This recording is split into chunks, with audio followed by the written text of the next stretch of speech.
శ్రీ గురు చరిత్ర అధ్యాయం 14. ఓం శ్రీ గణేశాయ నమః. నామధారకుడు: స్వామి, అటు తర్వాత శ్రీగురుడు ఏమేమి చేశారో చెప్పండి అన్నాడు. సిద్ధయోగి సంతోషించి ఇలా చెప్పారు. భోజనాలయ్యాక సాయందేవుడు శ్రీగురుని పాదాలొత్తుతూ, సద్గురు, మీ పాదసేవ వలన నా జన్మ సత్కర్మలు సార్థకమయ్యాయి. మీ అనుగ్రహం వలన నా పితృదేవతలు కూడా తరించారు. ధన్యుణ్ణి. మాయచేత మానవునిలా కనిపిస్తున్నారే గాని మీరు సాక్షాత్తు భక్తులను ఉద్ధరించడానికి అవతరించిన భగవత్ స్వరూపులే. మీ మహిమ వేదాలకే అంతుబట్టనిది.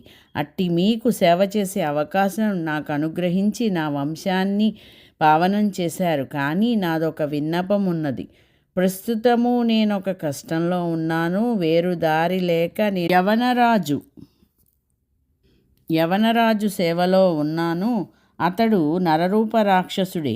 అతడు ప్రతి సంవత్సరము ఒక బ్రాహ్మణుణ్ణి చంపుతాడు.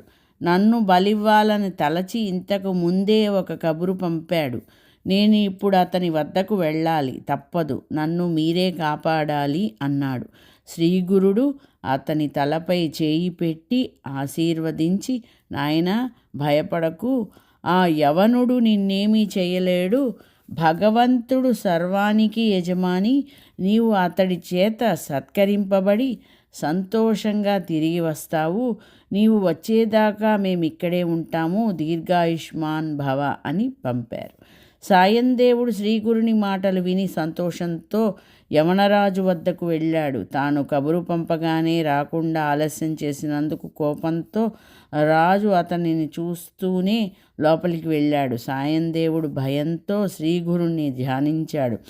అంతఃపురంలోకి వెళ్ళిన యవనునికి అంతలోనే నిష్కారణంగా భయము, చనిపోతున్నంత బాధ కలిగి స్పృహ తప్పి పడిపోయాడు. అప్పుడు అతనికి ఒక స్వప్నం వచ్చింది. ఒక బ్రాహ్మణుడు అతని ముక్కలు ముక్కలుగా కోసినట్లు కనిపించి విపరీతమైన బాధ కలిగింది. అతని స్పృహ వచ్చేసరికి తాను చేస్తున్న హింస ఇతరులకెంత బాధాకరమో తెలిసి వచ్చింది. పశ్చాత్తాపంతో అతడు బయటకు వచ్చి సాయందేవుని పాదాలపై పడి, అయ్యా, మిమ్మల్ని నేను పిలిపించలేదే, మీరు ఇంటికి వెళ్ళవచ్చు అని వస్త్రభూషణాదులతో ఘనంగా సత్కరించి పంపాడు. సాయందేవుడు శ్రీగురుని కృపకు పట్టరాని ఆనందంతో త్వరగా తన గ్రామం చేరి శ్రీగురునితో జరిగిందంతా చెప్పాడు.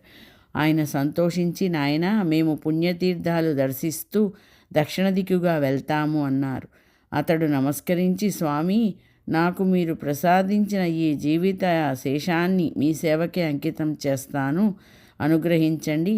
మీ పొద సన్నిధి విడిచి బ్రతకలేను. నన్ను విడిచిపెట్టి వెళ్ళవద్దు. నేను కూడా మీ వెంట వస్తాను అని వేడుకున్నాడు. శ్రీగురుడు, నాయనా, నాకు ఆత్మసమర్పణ చేసుకున్నావు. నీ అభీష్టం నెరవేరుతుంది. మేము ఒక పని మీద వెళ్తున్నాము. 16 సంవత్సరాలు మళ్ళీ మేము వచ్చి ఈ గ్రామానికి దగ్గరలోనే నివసిస్తాము.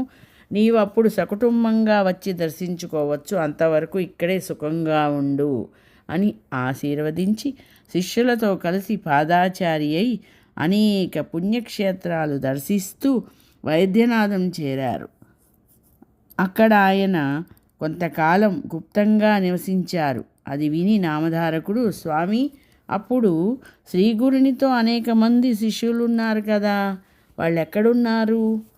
శ్రీగురుడు అక్కడ గుప్తంగా ఉండి ఏమి చేశారు అని అడిగాడు.